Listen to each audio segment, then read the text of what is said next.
Estás escuchando La Tarde con Cristina, Cadena COPE.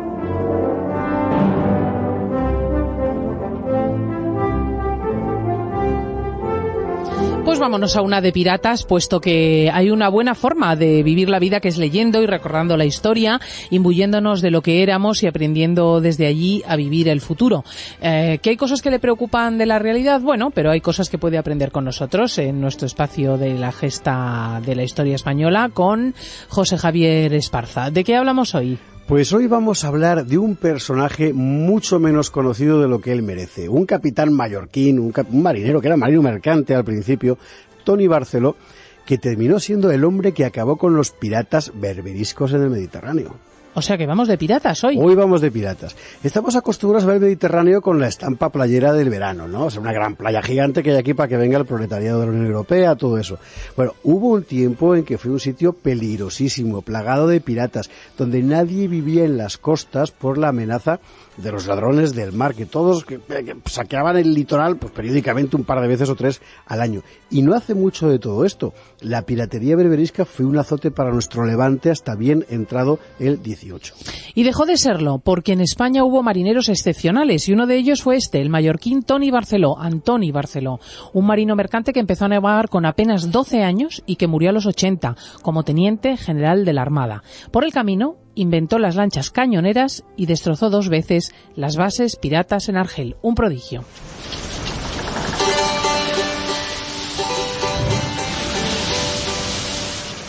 Podemos empezar con una estampa de novela. Imagínate, es un joven marino de 19 años que manda un barco correo, el León.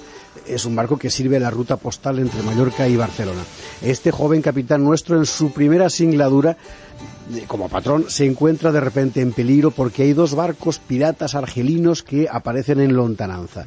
Era lo que todos temían, porque los piratas solían dar buena cuenta siempre de los mercantes españoles. Bien, pues este capitán de 19 años no se arredra. Lo que hace es poner proa a los piratas y cargar contra ellos sin dejar de disparar sus cañones. Para horror de los berberiscos, el León, este pequeño barco correo, no solo lo intenta huir como hacen todos los demás, sino que además desarbola una de las naves piratas y se lanza al abordaje. Los piratas huyen despavoridos. Es la primera victoria de nuestro joven héroe y desde entonces siempre vencerá. Ese joven marino es Antoni Barceló. Hemos de retrotraernos al pueblo mallorquín de Galilea, cerca de Calviá. Allí ha nacido Toni en 1717 en una familia dedicada a la mar. La fortuna familiar se reduce a un jabeque, una embarcación velera típica del Mediterráneo de esta época, rápida y ligera.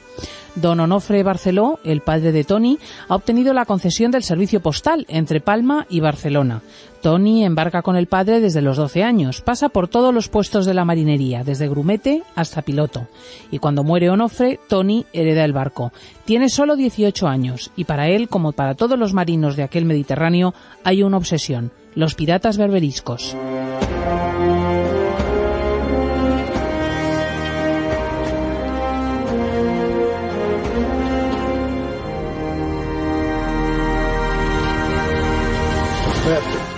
Podemos preguntarnos si era tan peligrosa realmente aquella amenaza, y hay que ponerse en la época. Era una plaga, era una cosa horrible. En las costas de Argelia y Túnez había auténticas repúblicas piratas que vivían del delito. Asaltaban barcos, robaban sus mercancías, saqueaban las costas, secuestraban a las mujeres y las vendían como esclavas, normalmente en Argel. Por eso, si te fijas, en el litoral español la mayor parte de las ciudades no están exactamente en la costa, sino unos kilómetros hacia adentro. Y era para protegerse de los piratas. Era horroroso vivir en las costas en aquella época. Esa es también la razón de que hasta el 18 el comercio del Mediterráneo tuviera un pulso más bien mortecino. Durante siglos la corona había organizado expediciones para combatir a los piratas, pero el problema no se extinguía. Como la amenaza era permanente, los marinos mercantes gozaban de patente de corso para hacer frente a los berberiscos. Ese era el caso de Barceló. Y el capitán Toni, como se le llamaba, brilló de manera particular en la empresa. Tiene solo 21 años cuando el rey en persona lo nombra alférez de fragata.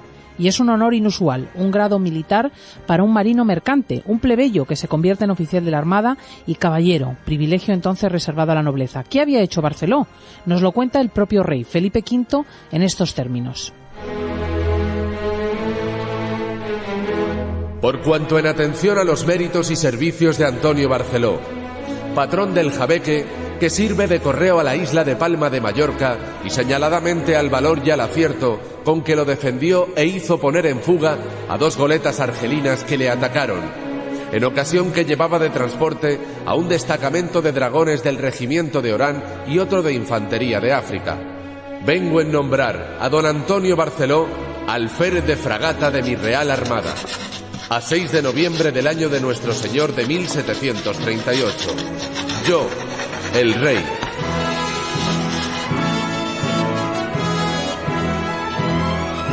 Y fue solo el principio. Las hazañas marineras de Barceló te dejan pasmado. Y no solo en la guerra, ¿eh? Por ejemplo, en 1748 las Baleares vivieron una de las situaciones más angustiosas de su historia.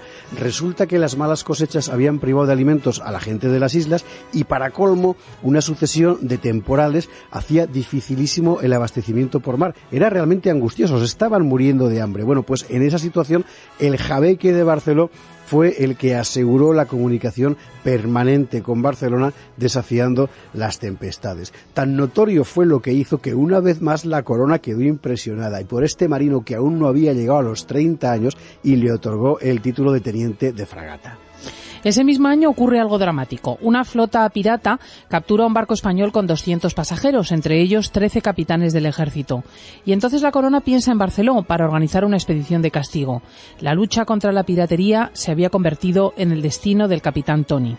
Sí, convertido ya en corsario militar, al servicio del rey de España. A Barceló le dan una fragata, la Garzota, y tiene un palmarés impresionante. En 7 años hunde 19 buques piratas de entre 10 y 15 cañones, es decir, cosa seria.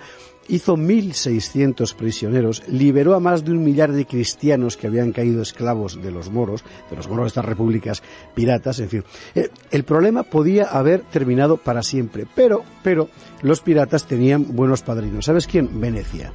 La República de Venecia estaba muy interesada en entorpecer el comercio español, así que pagaba muy bien a los ladrones del mar. Las repúblicas piratas eran auténticas potencias. Francia intentó afrontar en solitario el reto de doblegarlas y fracasó. También la España de Carlos III falló una vez ante Argel, era 1775, y la operación, un intento de desembarco, quedó frustrada. Barceló participó en aquella tentativa, precisamente gracias a sus jabeques, barcos de poco calado que podían acercarse mucho a la costa, pudieron las tropas españolas reembarcar, y a Barceló le valió aquello el ascenso a brigadier.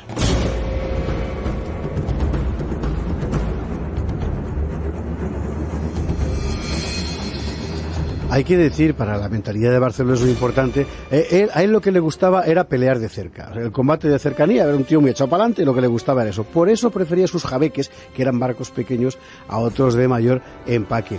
Y tendría pronto una nueva misión que le iba a dar la oportunidad de demostrar lo acertado de su elección, y no contra los piratas esta vez, sino contra los ingleses, porque Carlos III quiso echar de Gibraltar a los ingleses. Fue en 1779. A Barceló le encomendaron acosar desde el mar el Peñón, pero allí se encontró con un problema. Sus barcos, aunque poderosos y sobre todo porque pesados, tenían muy poco que hacer frente a los cañones de la fortaleza inglesa, que disparaban más y más lejos que sus barcos, ¿no? Tenía que acercarse más. Y entonces se le ocurrió una idea genial. Se hizo con varios botes de remos e instaló en su interior cañones giratorios y morteros. Aquellos armatostes podrían acercarse a la fortaleza y disparar desde muy cerca. Los marinos españoles, cuando vieron aquello, no podían creerlo. Nadie daba un duro por unos artefactos que teóricamente no podrían aguantar ni el peso ni el retroceso de los cañones. Los ingleses, por su parte, rompieron en carcajadas al ver esas pequeñas lanchas de aspecto estrafalario, pero todos tuvieron que rectificar su opinión. El invento era extraordinariamente eficaz. Había nacido la lancha cañonera, una embarcación que sería adoptada por todas las armadas del mundo, y un oficial inglés de Gibraltar, Sayer, dejó un testimonio que demuestra lo acertado del invento. La primera vez que se vieron desde nuestros buques, causaron risa. Mas no transcurrió mucho tiempo sin que se reconociese que constituían el enemigo más temible que hasta entonces se había presentado. Porque atacaban de noche y eligiendo la mayor oscuridad, era imposible apuntar a su pequeño bulto. Noche tras noche, enviaban sus proyectiles por todos lados de la plaza. Este bombardeo nocturno fatigaba mucho más que el servicio de día. Primeramente trataron las baterías de deshacerse de las cañoneras, disparando al resplandor de su fuego. Después, se advirtió que se gastaban inútilmente las municiones.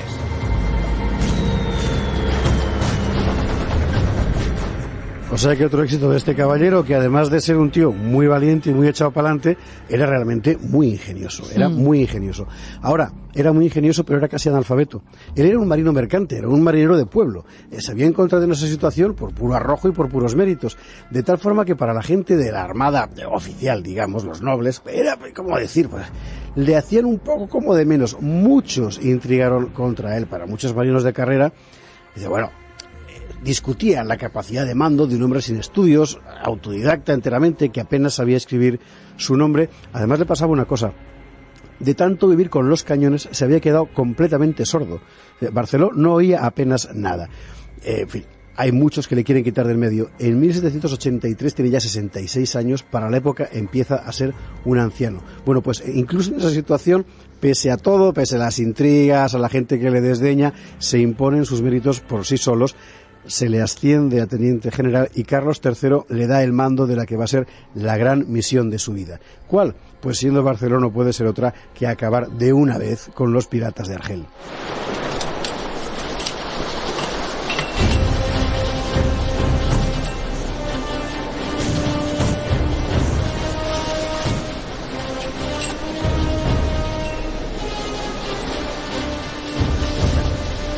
Y allí que se va Tony Barceló, que había empezado repartiendo el correo en su tierra, a luchar contra los piratas. La escuadra zarpa de Cartagena el 1 de julio de 1783. Un mes después están disparando contra las murallas de Argel. Barceló no se queda en la nao capitana. El viejo marino, de 66 años, sordo como una tapia, sube en una lancha y se sitúa al frente de la línea avanzada. Tiene muy presente aquí el capitán Tony el fracaso de la anterior expedición a Argel, en la que él estuvo. Él sabe perfectamente, porque es marino, que a los piratas no va a poder vencerlos desembarcando en tierra, porque es una locura meter allí los barcos. Él sabe que solo puede vencerlos con un cañoneo incesante desde la mar. ¿Y cómo? Con sus cañoneras, con las que él ha inventado. Así que durante días la escuadra de Barceló empieza a disparar sin cesar, día y noche. Caen sobre Argel más de 7.000 proyectiles. El 10% de la ciudad queda destruida. Y además con un mínimo de bajas españolas, apenas 20-25. Fue tan severo el castigo de Argel que otras repúblicas piratas, como por ejemplo Trípoli, escarmentaron y pidieron la paz con España. Pero mira, Argel era un hueso duro de roer. Claro, no les faltaba dinero, tenían dinero de sobra, sobre todo dinero veneciano, podían reconstruir la ciudad, no les faltaban hombres, los turcos les daban hombres para seguir incomodando a España. Así que, a pesar del destrozo, los argelinos, los piratas argelinos, apenas tardaron unos meses en volver a amenazar las costas españolas. Pero pasó solo un año y Barceló volvió a atacar. Esta vez, además, se sumaron a la empresa barcos de Nápoles, de la Orden de Malta, de Portugal. Hay aire de cruzada. En el nombre de la Virgen del Carmen, zarpa la escuadra desde Cartagena, llega a la costa de Argel y reemprende el bombardeo. El propio Barceló dirige el ataque desde la línea avanzada. Tanto se acerca que la barca del viejo almirante es alcanzada por un proyectil. Barceló cae al mar, pero impertérrito sale del agua, sube a otra lancha y sigue dando órdenes. Esta vez 20.000 proyectiles caerán sobre Argel, una vez más con escasas bajas españolas, en torno a un centenar. Y ahora el castigo será definitivo.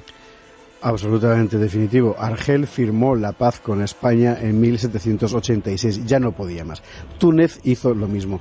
Claro, para ellos esta vez las pérdidas que les causaba Barceló con sus expediciones eran muy superiores a los beneficios que obtenían con el negocio pirata. Así que dijeron que más valía dejar de hacer piratería. Bueno, así el problema de la piratería berberisca, que azotó el Mediterráneo desde el siglo XIII, nada menos, se pudo dar por cerrado 500 años después. Las costas del Mediterráneo pudieron ser repobladas, la gente pudo ir a vivir a la costa y no unos kilómetros hacia el interior.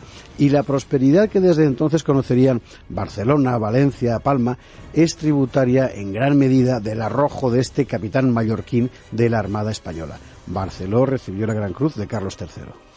Ahí lo tienen, el viejo marino sordo, brusco, de escasa cultura, no será después particularmente querido en la corte de Carlos IV, pero el capitán Tony ya había entrado en la leyenda. La gente cantaba sus laureles en coplas que se extendieron por todo el Mediterráneo, desde Cádiz hasta Gerona, y una de ellas decía así: si el rey de España tuviera 4 como Barceló, Gibraltar fuera de España, que de los ingleses no. Barceló ni es escritor, ni finge ser santulario, ni traza de pendulario, ni lleva pompa exterior. Persuade y no es orador, su aseo no es presumido, va como debe ir vestido. Fía poco en el hablar, mas si llega a pelear, siempre será quien ha sido.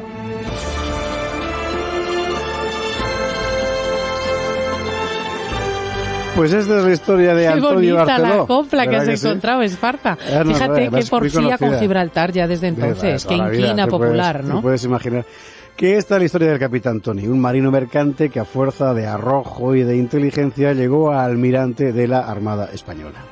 A él hay que atribuirle el mérito de haber acabado con la piratería berberisca, ese azote de siglos. Gracias a él, el Mediterráneo español pudo ser un lugar enteramente habitable. Ahí lo tienen, un español más de a pie. ¿Qué tío? Tony Barceló. En la cadena COPE, La tarde con Cristina.